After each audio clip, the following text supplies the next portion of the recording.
ದೇಶಕ್ಕೆ ಯೋಧ, ನಾಡಿಗೆ ರೈತ, ಬಾಳಿಗೆ ಗುರು ಒಬ್ಬ ತಾನೆ.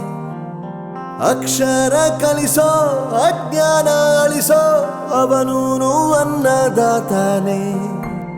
ತಪ್ಪು ಸರಿಯ ತಿದ್ದಿ ತಿಳಿ ಹೇಳಿ ಸಮಬುದ್ಧಿ ನಮ್ಮ ಚಿತ್ತ ಶುದ್ಧಿಯಾಗೋ ಹಾದಿ.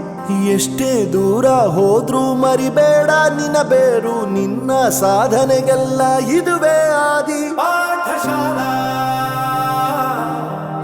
ಪಾಠಶಾಲಾ ಪಾಠಶಾಲಾ ಪಾಠಶಾಲಾ.